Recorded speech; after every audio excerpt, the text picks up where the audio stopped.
engine toolkit.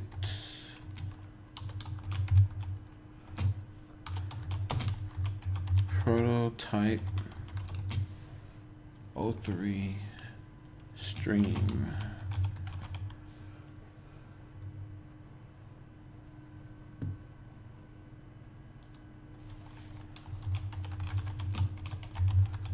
Unreal Engine 4 UE4 and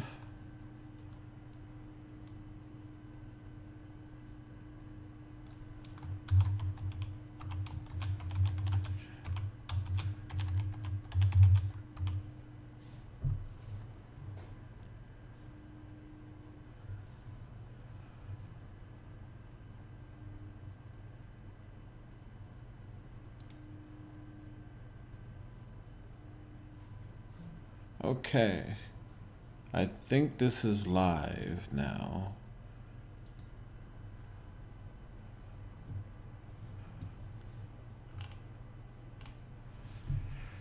Okay, so this is I am trying to stream. Hopefully everything is working correctly.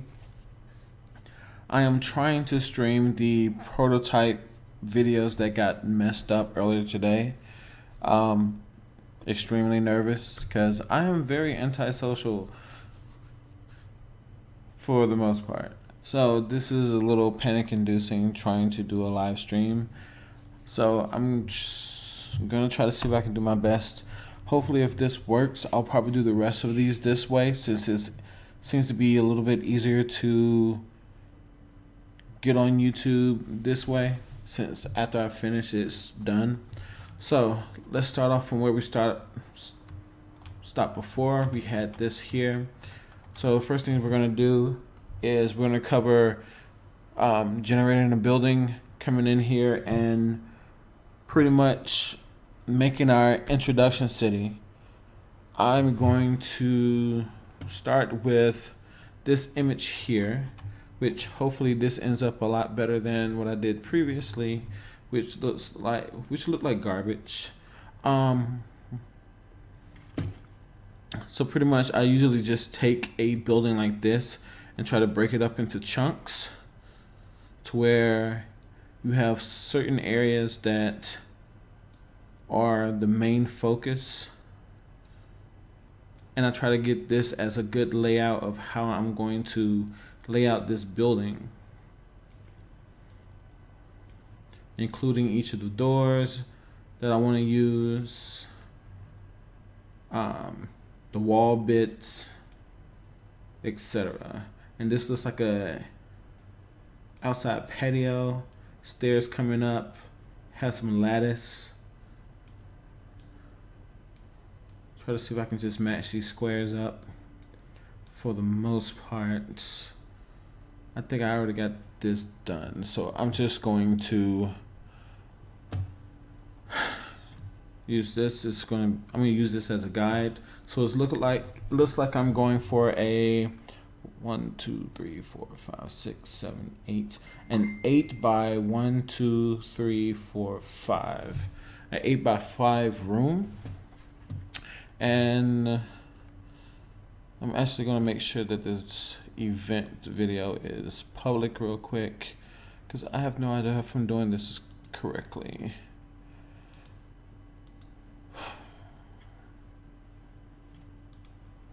So panic inducing. All right, let's see.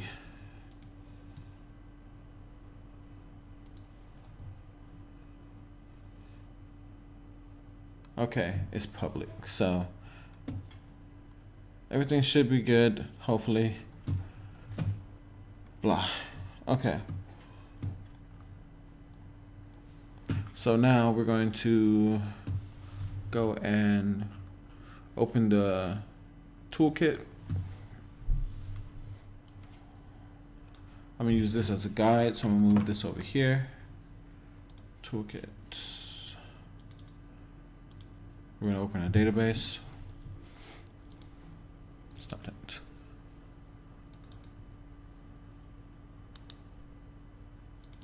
RPG Scratch. Actually, it's here from scratch. First things first, we need to set our actual save path. So if we go down to scratch, go here, data and building layout is the path that we actually need to have for our files to show up correctly in the engine. So if we go down and we're going to first set our grid size, which I can't remember what I said earlier. So it looks like we're looking at a 1, 2, 3, 4, 5, 6, 7, 8, an 8 by 1, 2, 3, 4, 5, 6, 7. So I'm gonna say a 10 by 9 or a 10 by 8, just to be safe. Create a blank layer. And what we have right here is just everything is completely blank. I can come in here and start laying down a few lattices. Make sure I'm on external. These two down here are the lattices for the bottom of the building. And first thing I'm going to do is actually map out the whole foundation area for the building. So let's see if I can get all this in view. Let's see.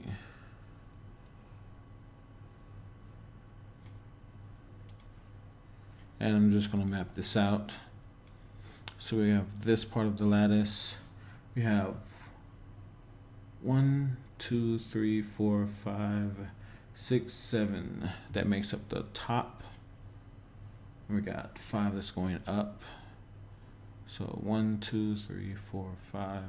So I can just start making these here.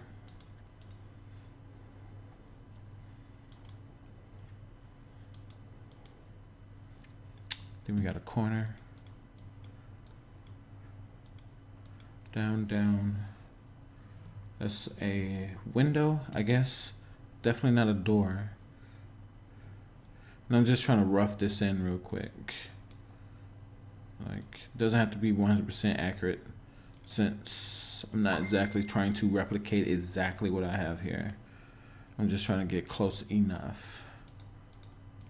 So now we have a building. By the way, this is just clicking and dragging. So I can just click in a square, drag it around, snap it in place.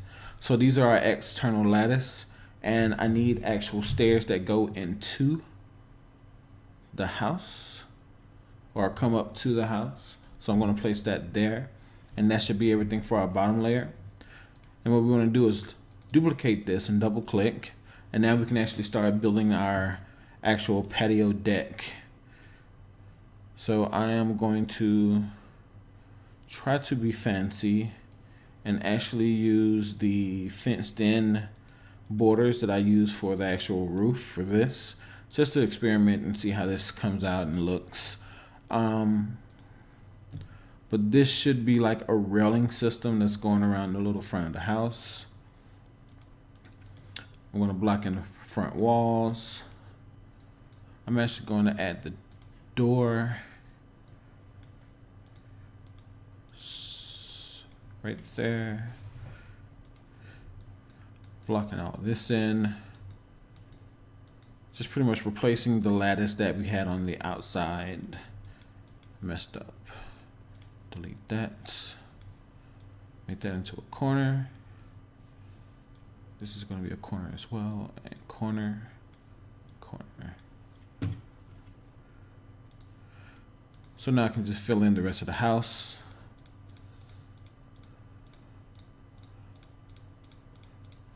So now let's try to see if we can just make these two rooms back here, of which we have we're going to use internal walls. So I'll place an internal wall here, internal wall here. Looks like there's a window right here, so I'm going to replace that right there. Actually, I'm going to use big windows because I like those better.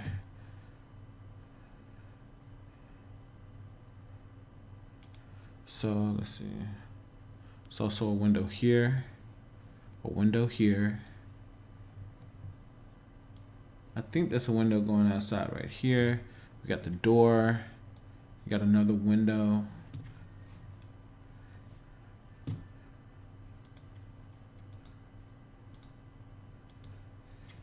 And I think that'll work for right now.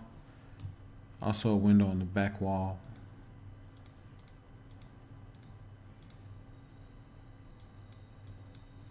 All right, so now we have just a simple little house. Nothing's in it, so we can just go over to our deco and start adding some stuff in. Gonna add a chandelier over here where it looks like I guess this whole thing is kind of like an inn or something. I'm just gonna start throwing some stuff in. There's some curtains over here, curtains over here, 2 lights back here, do a rug at the front door.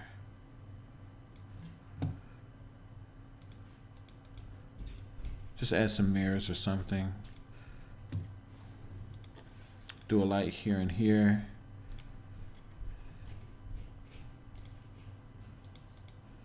Throw some boxes back here. TV set up, need a sofa.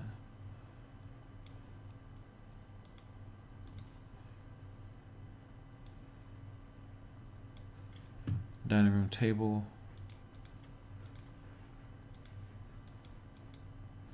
And then all those lovely RPG elements.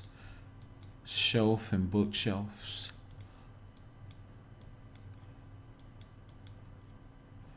All right, that's good enough for that. And then now what I'm going to do to be even more simplistic, I am going to take the bottom layer and I'm going to duplicate that layer as the roof.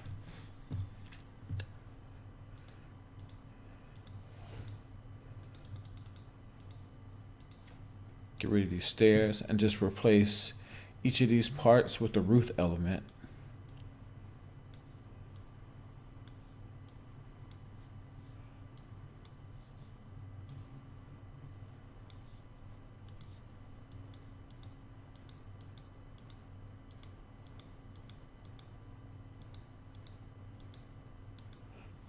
Actually, this is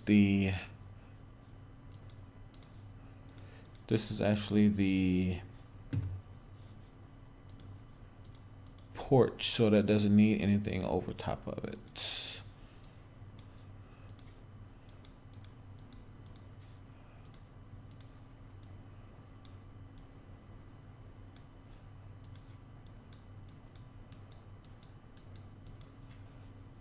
And then we fill in the rest of the roof with this.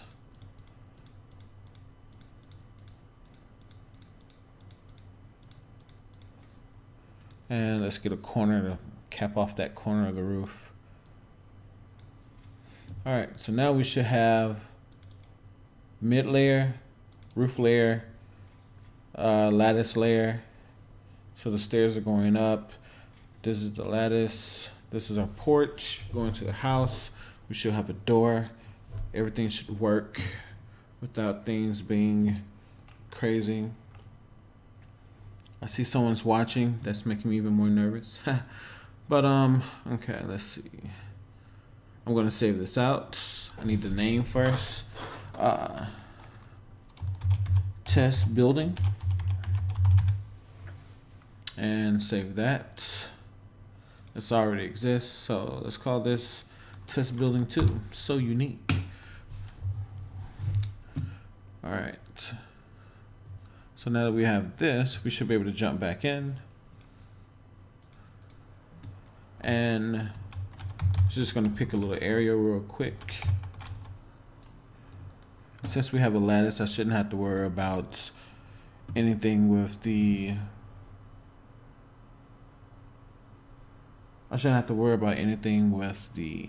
ground or anything messing anything up. So we're gonna go down to our building gen. Just drag out template. Come down here. Don't need any filters. And we're going to load our prefab information. The building 2 is 10. So let's come and rerun this. and load our prefab information. Create our prefab. So this is the house that we created that apparently has a second set of stairs. So I am going to bake and then clear that. And let's fix that real quick.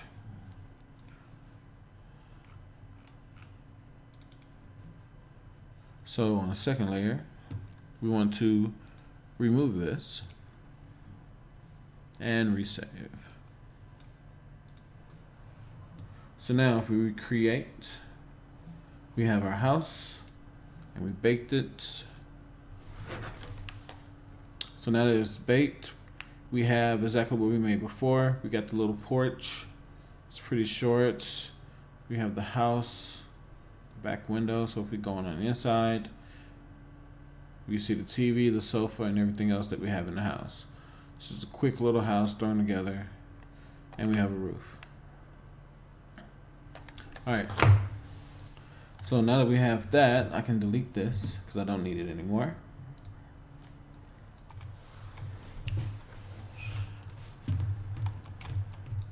And now we're going to use the building gen tool to create a little, I guess, city circle real quick.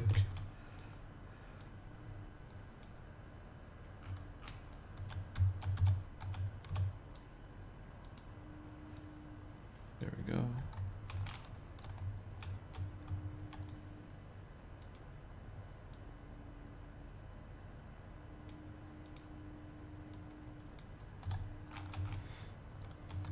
So we can just stretch this out. See if I can get some more real estate.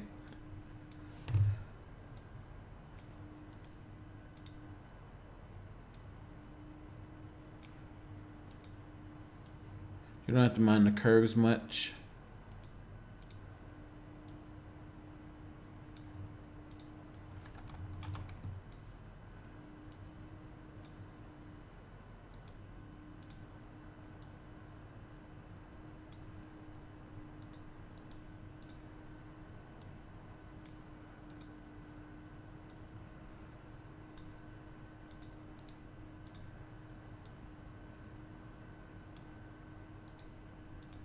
I'm trying to avoid doing real hard and steep curves because what they're going to do is clump too many buildings together.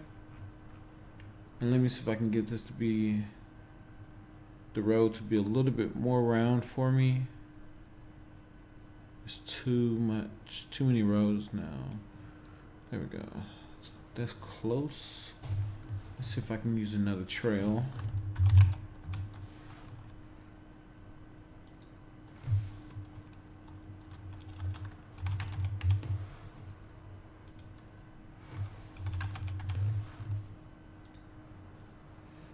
All right, that one's close.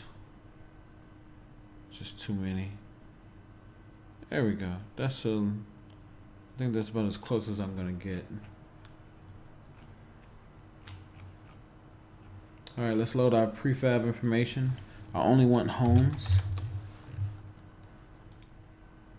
So now these are everything that has a prefix of home in our system. The road is a little thick. I'm gonna come back and shorten this. Where is it? About 8. That should do.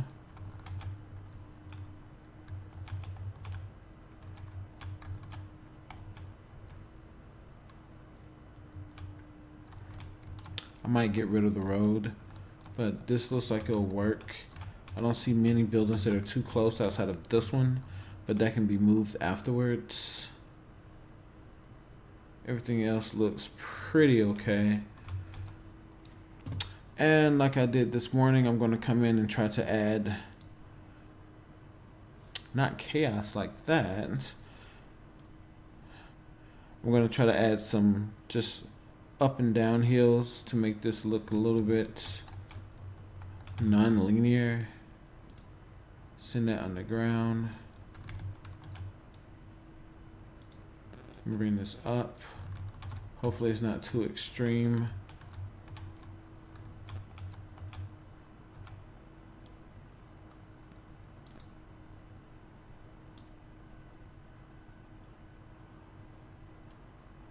Okay, so we're gonna see how that goes.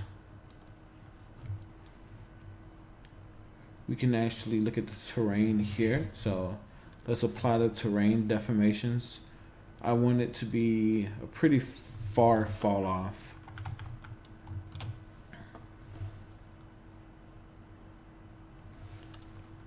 So I'm gonna take this to 4,000. Ooh, just 4,000. Let me take this to 4,000. Update terrain.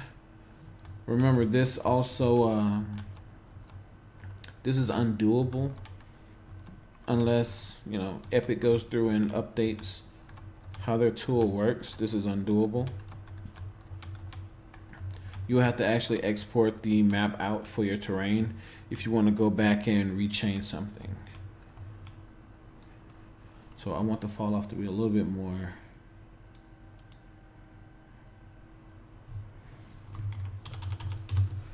$8,000.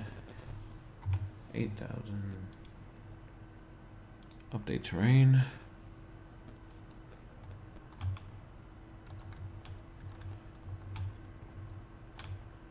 It's a little further off than I thought it would be.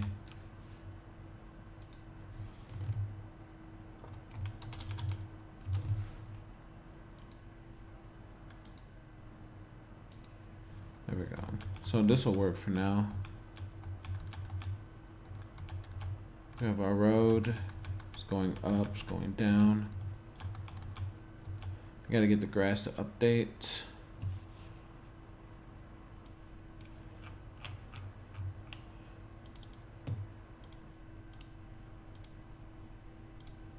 Foliage spun.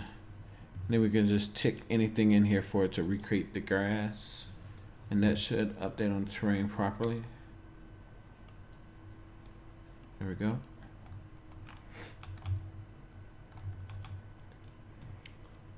Now, while that's doing that, I am going to go in here and we're going to generate our buildings. Again, this will be a frame rate drop because we are generating all the little squares and tiles that make up the building for the walls, for every little piece. And you can actually, if you want, come in and change an individual size or individual square before you bake it, just in case there's something weird or something that you want to change on a piece. I'm actually probably going to release the mesh files. If someone wants access to the actual 3D Studio Max file, I'm going to release that as well soon, so people can just look at how I made the walls. And I mean, it's nothing special. It's just 400 by 400 by 400 blocks of buildings. So now that that's created, let's bake it.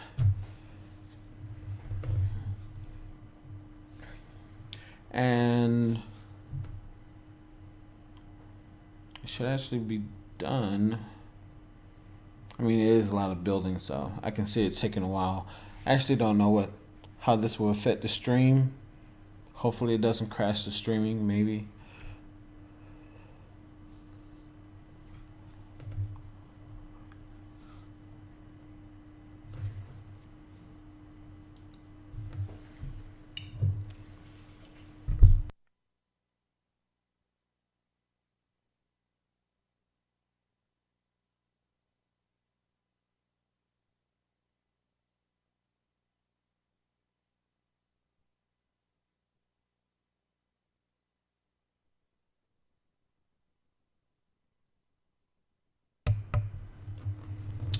And there we go. So it's probably still trying to clean the rest of the garbage out of memory before we get the rest of our frame rate, our frames per second back. But now we should have everything in here as static instant meshes. We should be able to go through our city, look around. If it's a building that doesn't have a lattice like this one, you will probably have to go in and paint the grass out of the house because it's probably coming through the floor. I probably need to lower the sensitivity of my controller so I can see this. So yeah, we have the grass in the building,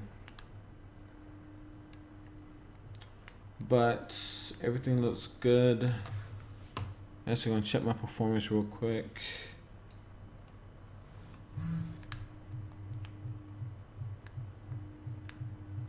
I think I'm still eating away at some of the RAM that needs to clear out of the engine.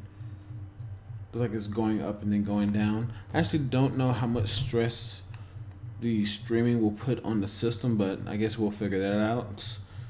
And geez, that is a low cut. I'm gonna have to really edit that to fix that area.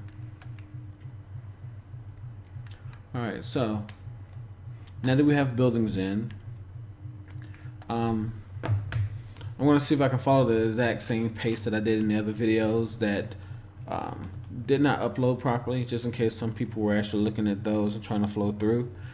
I'm gonna come in here real quick, select the terrain first,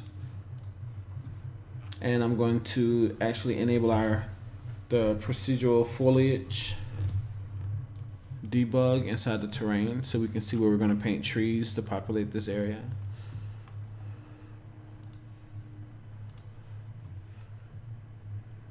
There we go.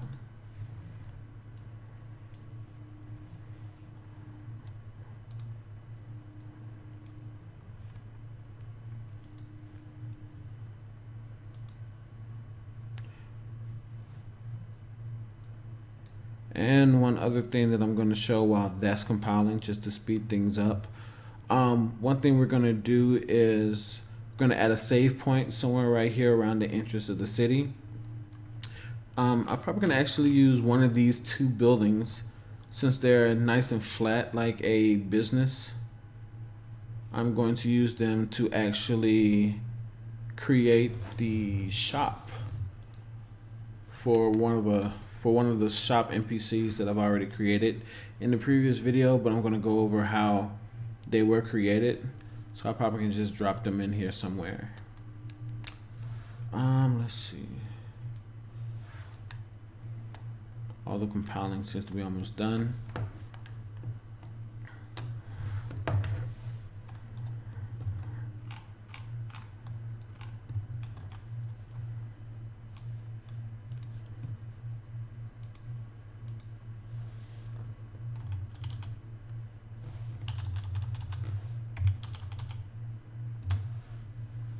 Set it down to 1,000.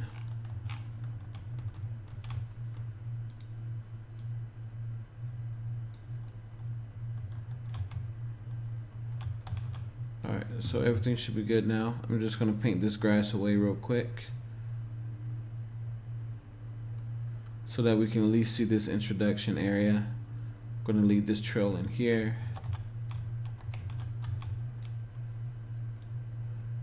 Going to open up this area here.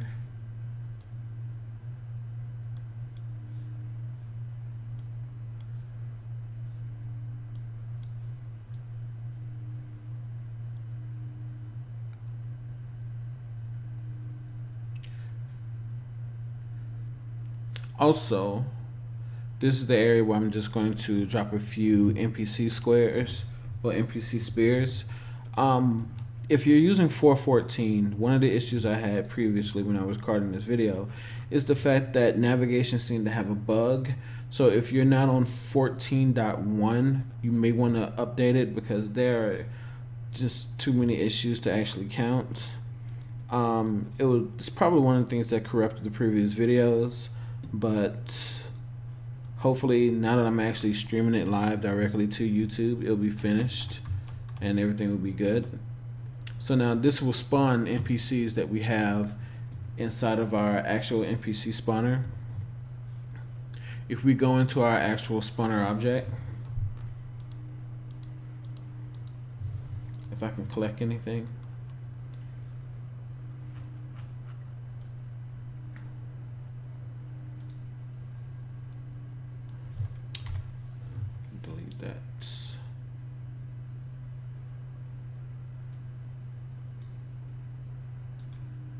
Alright, so if we go to our crowd spawner, what this is going to do is pretty much spawn NPCs within a given area. So I'm going to expand this a little bit. I'm going to give them a wandering radius of about 8,000. And the activation is the point where you have to be within this certain area distance away from the spawner for it to actually spawn the NPCs. And then you have to leave outside of the other bounds for it to start despawning the NPCs. So I'm going to do I'm going to leave it at 10,000 to about a 15,000 before it actually starts to despawn them.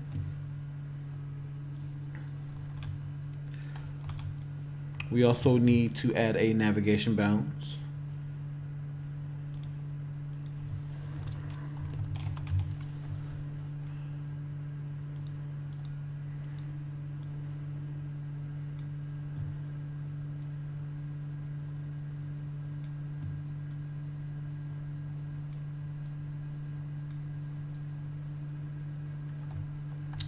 And one thing to note in 14, if you make this bounds too big, it will actually not spawn the nav mesh that you need. So to test this to make sure it's working correctly, we're just going to drop in a NPC character, and I should be able to see navigation if I turn on navigation. Alright, good. And just to test this to make sure, if I take this too high, I lost all my navigation. Yep. So if you take that too high, your navigation just goes kaputs.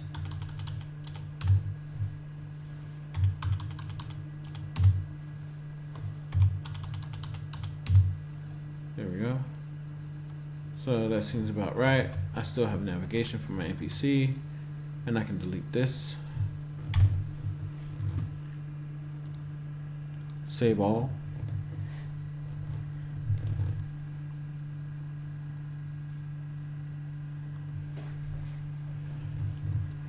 So now if I play,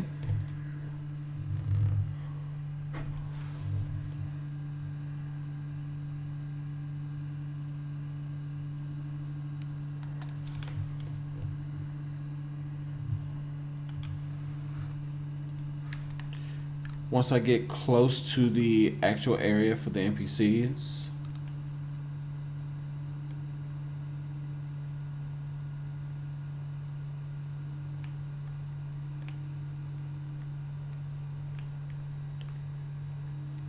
they should spawn in.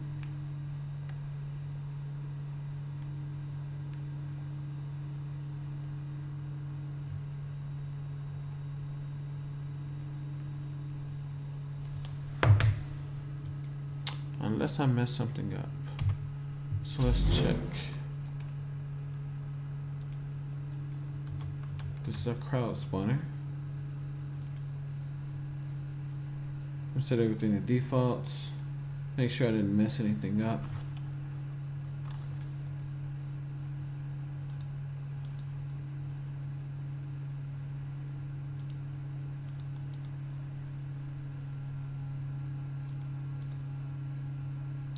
Crowd spawner.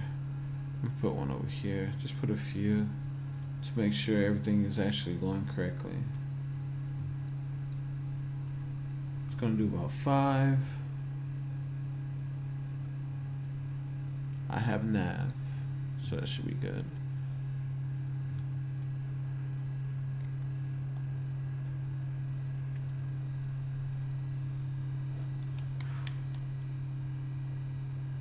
There we go. So now as I enter the area that's getting towards the spears, if you look further in the distance, you can see them pop in. If you expand the radius, you should be able to see that. You should be able to see, you should be able to remove the ability to see them pop in. So that way they're fully loaded in before you even get there. And it's looking like the nav mesh is still not reading properly. And I am getting so much worse frames per second when I am streaming versus not streaming. Well, versus regular capturing, which is, I thought it would be around the same, at least. So let me make sure that we have all of our nav mesh still being created. So that looks correct. So they definitely should have nav.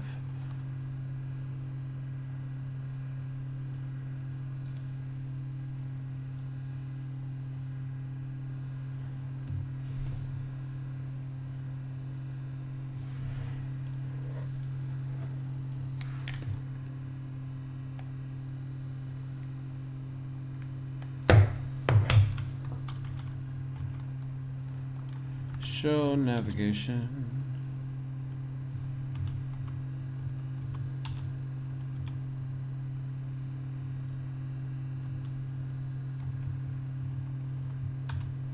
I just love bugs. They're the best. Show navigation.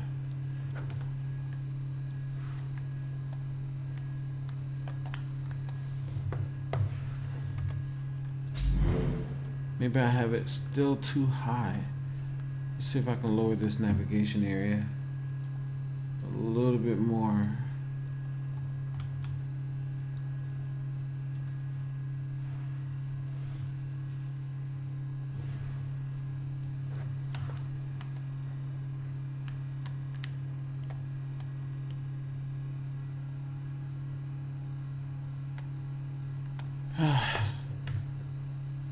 I don't have the patience to deal with 414 right now.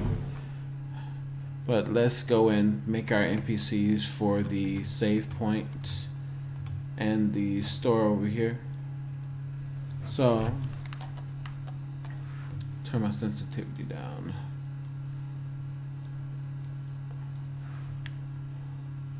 So if we come over here, we're gonna want a NPC that will actually serve the purpose of a save point.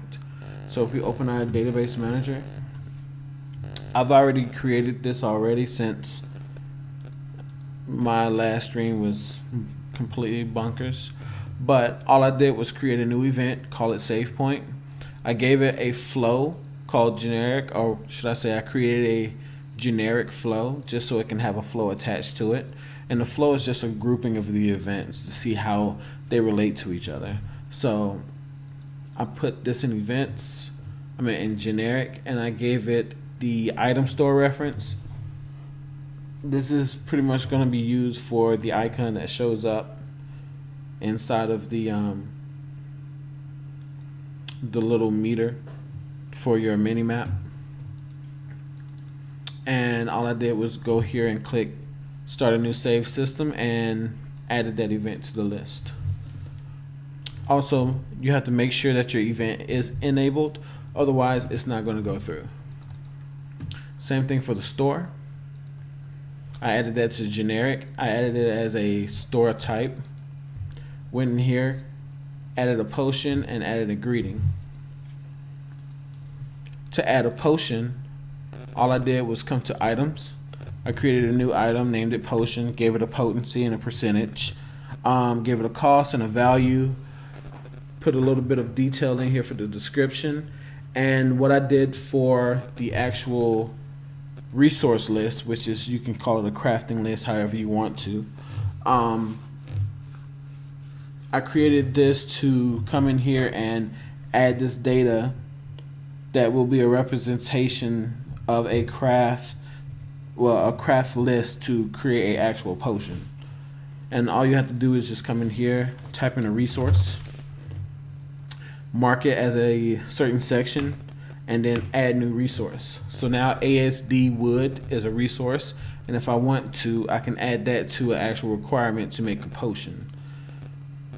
And I'm going to remove this from the requirements. I'm going to save this. Once you have resources, you can always come over here to the resource editor and give it a cost. Right now, ASD will cost $9.99. It'll sell for $9.99. Max quantity is 99. And you can give it a description if you want. Depends on what you needed to do and if you wanted to load into a store. Even if you have a inventory icon. So if I wanted to, I don't think I have any icons outside of these. I can come in here, do a copy reference, and paste that image link in here. So that way when it loads ASD into a store, it will actually show that as a little green dot.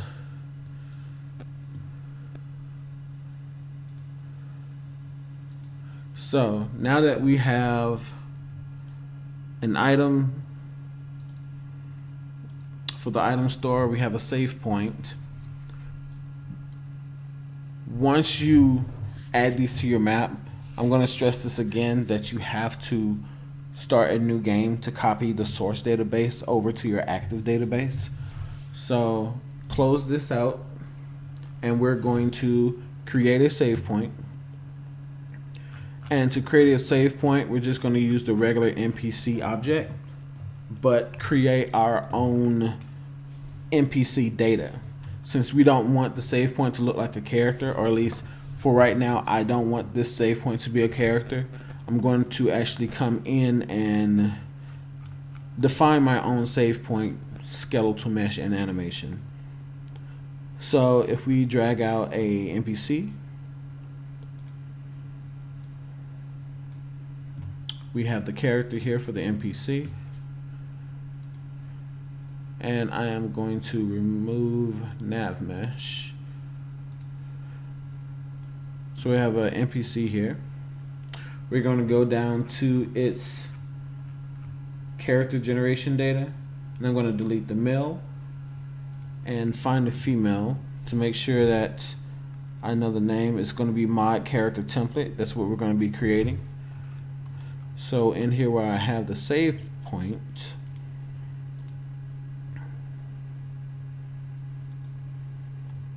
somewhere, here we go.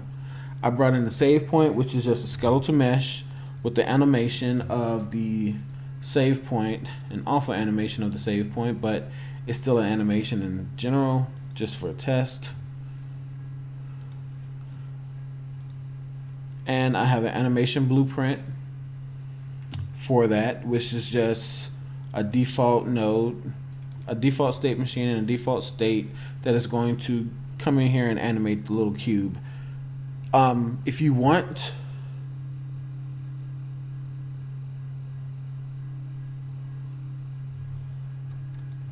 I just saw the chat, and I'm not even sure if I can type in a chat.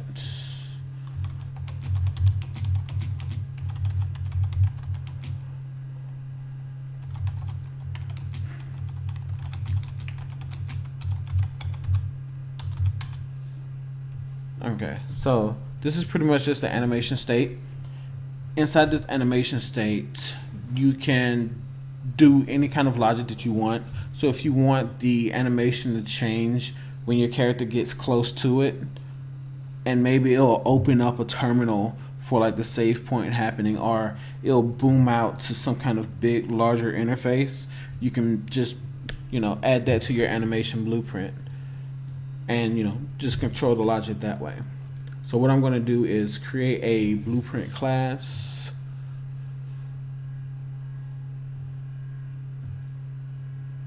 And it's going to be part of a mod character template. I'm going to call this save data. Inside this save data, we need to link to our actual save point animation blueprint that we want to actually control the actor, and we want to use our save point skeletal mesh. None of the other information is relevant because we're not using a character for that, and we also do not want to randomly scale our save point. So we're just going to change the base flux to 0, so it's not randomly scaling our character. So now if I go down here and click Save Data, we get our little save icon here. And we're going to go up to the event data, add a new list, and bring in our save point. We're also going to give it a name. If you do not give it a name of any kind of name, it will not load the event for it. And also, once you have your event set up in your stack, so if I had multiple events that are tied to this one NPC or whatever I'm dropping out here, you have to bake your events. This is because at runtime, when you actually compile your package, you need everything to be pretty much inside the map for the most part. Most of the controls that I'm using to bring out this data from the database does not always let you make these tables dynamically, because it cuts off those packages when you're compiling or when you're publishing. So I had to switch it over to a baked system to be able to store the event information for your given NPC. So now we should have a save point. And I'm probably going to use this building over here to have a store in. So for that, I'm actually going to load in a actual NPC character. We're going to load this event and assign that to store person. Give it a name. And then we're going to bake that event. So now I'm going to save all.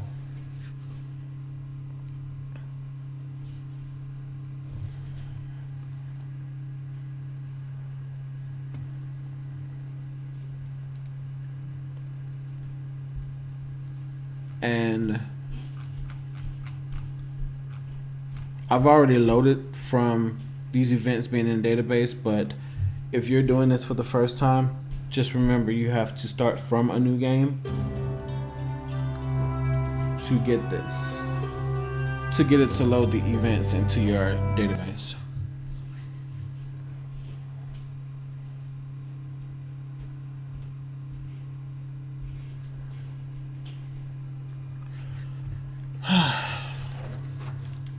Alright, so I can see my save point. And I can go in here, exit game, save my game. That's my save point from previous. Just to check, save a new save point, exit menu. Alright, so now I should be able to come over here to the store.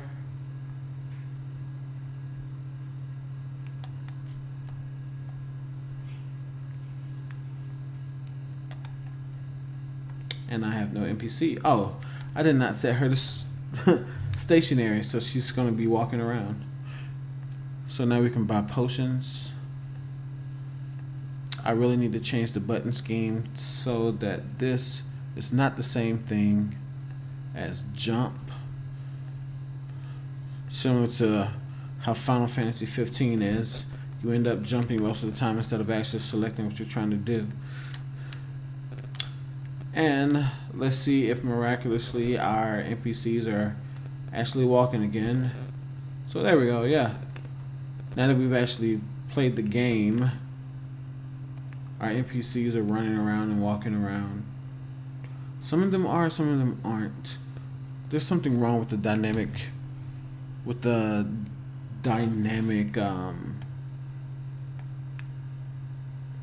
nav mesh in 4.14. There's just some weirdness going on. Okay, so now that's working. We've created an event. We've done that.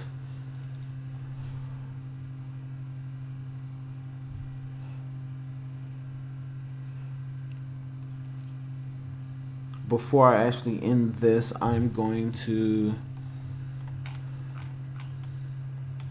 Try to see if I can show this off real quick for the auto terrain system. So if I add a procedural tree generation here, turn this off, make sure that I actually had it in, I have this enabled in the editor. So under experimental, which is not under this section, it's under the other section. All right, procedural foliage is enabled.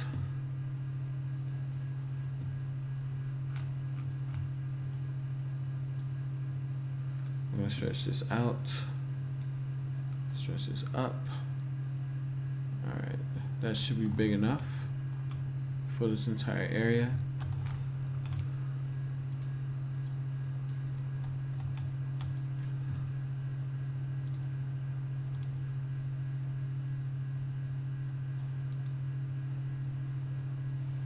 So now I should be able to come in here and just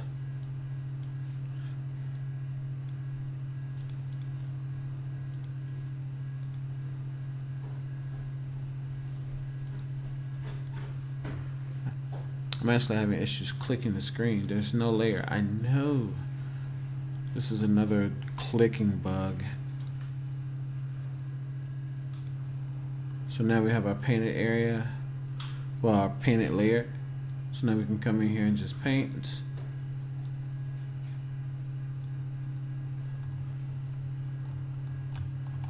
Let that think for a second.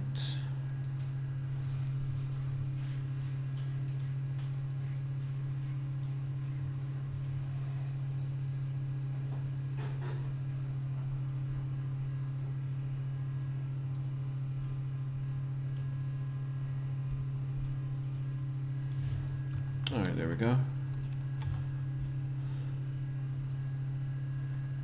So now all this pink area is going to be where we're going to dynamically spawn trees.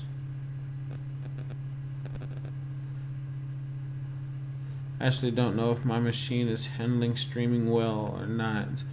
I'm seeming to having a lot of issues with performance in my system. Slowing down. Maybe I should close a few things I actually have open. But hopefully nothing burns down to the ground. I'm not really caring how pretty this is. I just need to just map out an area. You're not going to see any of this anyway, not for the pink color at least. This is just a guide on where to lay the trees down.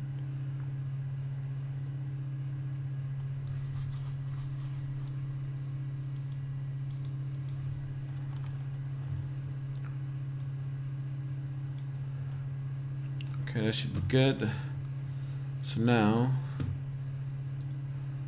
if I hit simulate or generate, actually, let me modify this real quick. Because last time I checked the foliage information, it seemed like my trees are overbearingly tall. So I just wanted to change the actual information here. I think it's under growth. Yeah, my growth is up to 10. Starting at 3, I'm going to change this to 2, going up to 7, and it should put a few more trees in that area. So simulate, it should only spawn trees in that little area. Ooh, I checked this incorrectly. It just did it only on static meshes, which is not what I wanted. I want it only on landscape.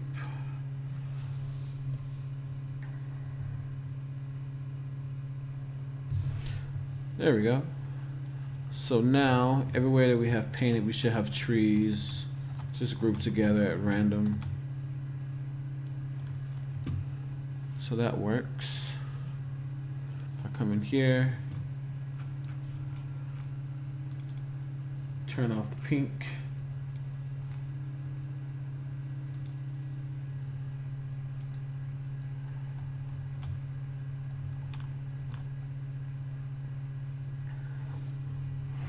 We should be good.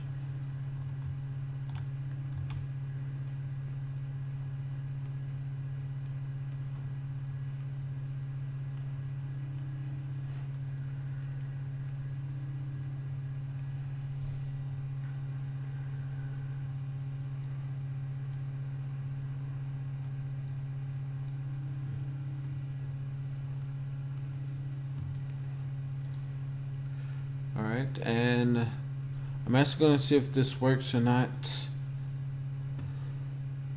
Make sure it saves everything.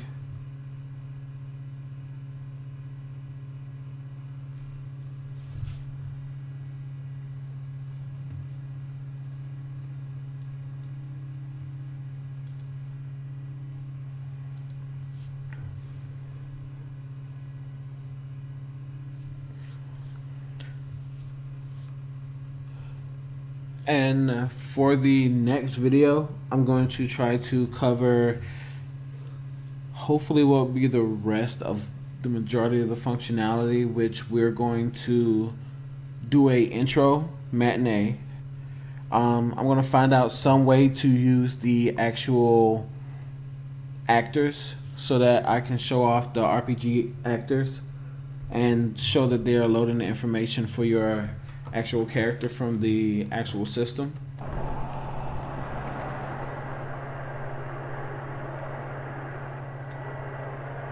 I'm going to cover doing quest, even though I've done it in other videos, so I'm not going to go as heavy as I did in that one for a quest. It's probably just going to be a simple go here, get this, and be done with it. I'm going to set up NPC monsters that we can actually go and fight. I'm going to make sure that we set up armor, because right now I have no armor because I have nothing on whatsoever. We're going to go over configuring a character and their stats to make sure that it's somewhat balanced. And I'm going to try to see if I can pretty up this area because it looks so horrible, especially with all these little sharp edges, and I don't know what the hell I'm going to do here, but hopefully in the end everything will look good, and hopefully this video doesn't crash like the other ones after I end this stream, and I'll see you next time.